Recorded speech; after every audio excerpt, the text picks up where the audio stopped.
Who remembers a short time ago that I did a video called A Problem at Wickes? It was just me minding my own business behind a lady in front of me in the store minding her own business, but she was complaining about paint exploding in her car. Speaking of exploding, the comment section exploded, some of whom were blaming the woman and many of whom were blaming Wickes.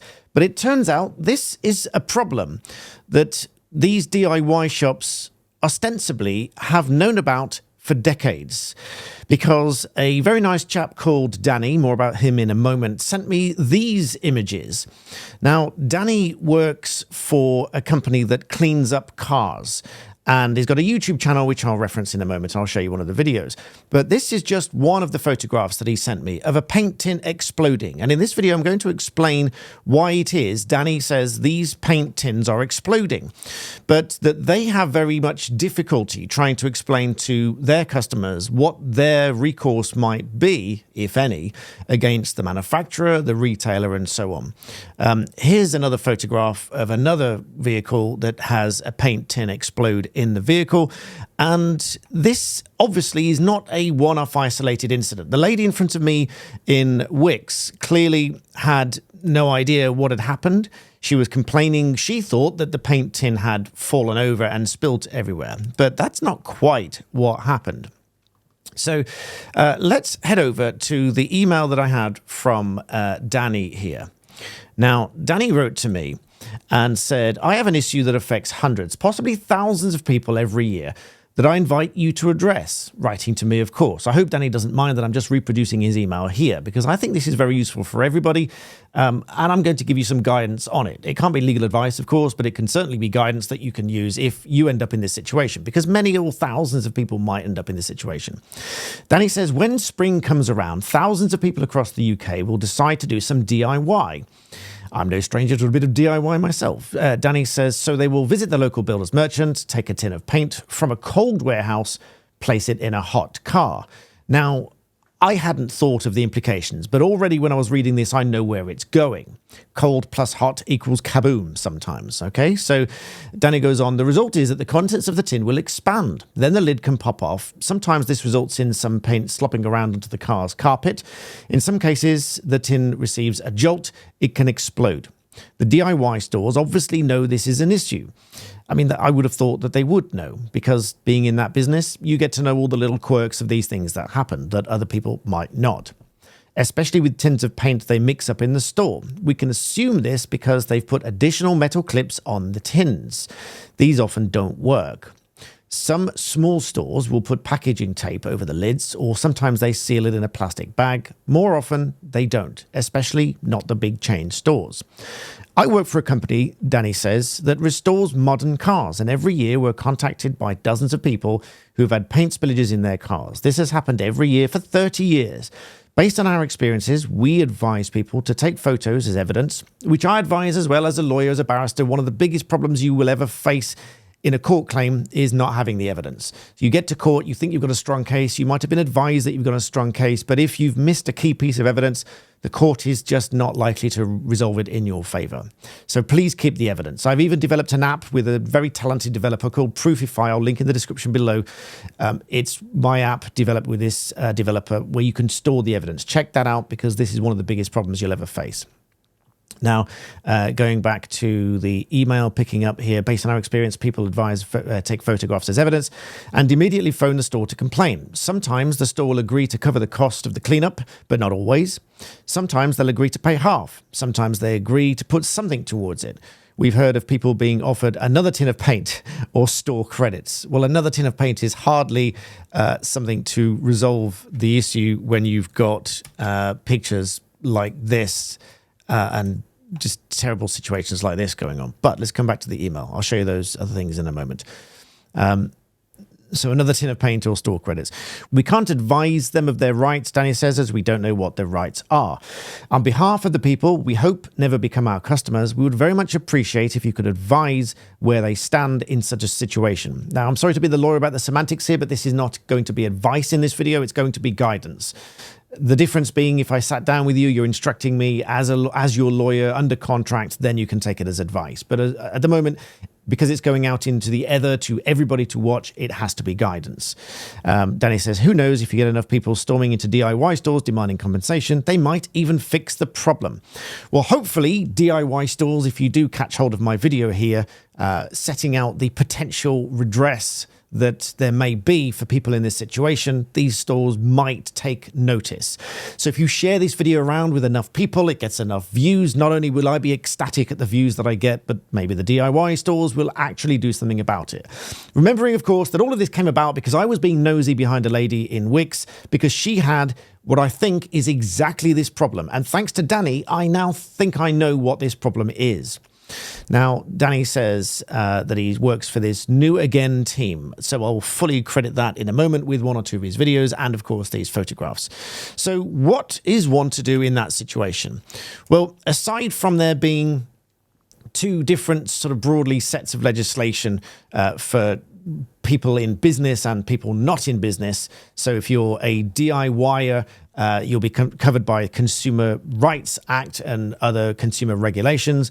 But even if you are in business, then the traditional Sale of Goods and Services Act still applies. But there is also another piece of legislation called the Consumer Protection Act, which might also apply as well.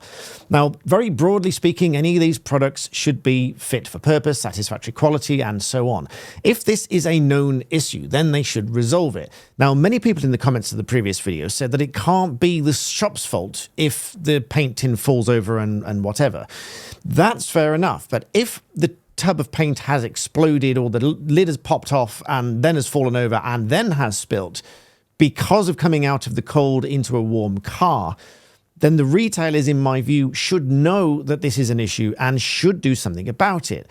Being that they should either be in a protective plastic wrap, so even if it does pop open, it doesn't damage the vehicle, or making the lids stronger so they don't pop off. Now, the Consumer Protection Act specifically deals with damage to property if there is a defect. So it's the Consumer Protection Act 1987. So if I bring that on screen right now, the meaning of a defect under this act is in determining if there's a defect. There's a defect in a product for the purposes of this part if the safety of the product is not such as persons generally entitled to expect.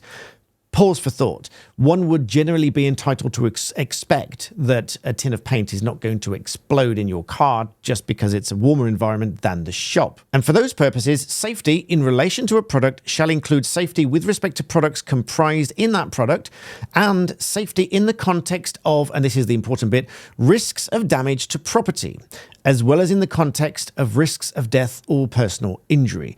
So putting it very simply, if there is a risk of the product damaging property or causing injury or causing death, then this amounts to a defect under this piece of legislation. So who then is liable for those defects? That's covered under Section 2. The liability for defective products applies to the producer of the product. Any person who puts his name on the product for or using a trademark or other distinguishing mark in relation to the product has held himself out to be the producer of the product. Any person who has imported the product into the UK in order, in the course of business, to supply it to another. Then this very broadly gives rise to damages under Section 5, damage giving rise to liability. Subject to the various provisions in this part, damage means death and personal injury or any loss of or damage to any property, including land. But funnily enough, doesn't include the tin of paint. But a person... So this piece of legislation, together with others, along with the product being of satisfactory quality, fit for purpose, and so on, and also I would have thought implied terms into the contract that the tub of paint is not just going to open by itself, in that it should be safe for transport. Now, as promised, coming back to Danny and his New Again team, if you are in this situation and you need someone to clean up your vehicle, this is obviously not a sponsored video. Danny has just kindly sent me this email and details of how they've been cleaning up other people's vehicles. And there's one such vehicle here, which I'm sure Danny won't mind me showing you a short clip of. This is one such vehicle here. It is a complete mess.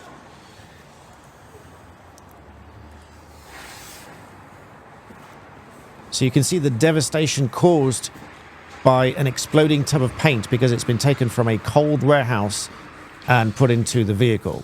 I'm not quite sure where the... both back footwells. It's gone down the buckles of the rear seat as well. So you can see here, this is clearly not just fallen over and leaked. This has exploded by all accounts. So this paint has gone everywhere. And you'll find Danny's channel and the New Again Car Team channel here. Please do pop over and subscribe. I will right now. Danny's channel deserves some attention for bringing this to my attention so I can bring it to you for some guidance. But this is a terrible situation that these shops must be aware of. And in my view, they must do something about, because these tins of paint are not just, as it seems, falling over and spilling everywhere. As I was originally nosy behind this lady in Wickes, trying to figure out what was going on. And I desperately wanted to go to her to say, I will help you to contact them to put this right. But she disappeared before I got a chance to talk to her, because obviously I was next in the queue and so on. But hopefully she sees this video. If you share this video with somebody, she's more likely to see it because more people will see it. So please do share it around. This is something that they absolutely need to do something about. So thanks to Danny. I'll link that in the description below. Please do pop over and subscribe there. Get in touch with him. Thank him on my behalf, on behalf of all of us, for bringing this to my attention. Be careful, more importantly, if you are bringing tubs of paint from a shop into your car, make sure they're in a bag, like a thick black bin liner or something like that, to prevent them going all over your car. But if you end up in this situation, you've got thousands of pounds worth of damage, you very likely do have a cause of action against the shop and possibly the manufacturer of the tub of paint as well. Because as I said, in the Consumer Protection Act, anyone that's put their name on the product, anyone who's imported the product and supplied it to you and so on, they could all be on the hook for this. So if enough people give this enough attention, hopefully they will eventually do something about it. So this is not crying over spilt milk. This is very much crying over spilt paint causing thousands of pounds worth of damage. I hope you found this video useful. Do go and extend your thanks to Danny for me for bringing this to my attention and emailing me about it. And in the meantime, thank you all so much for watching.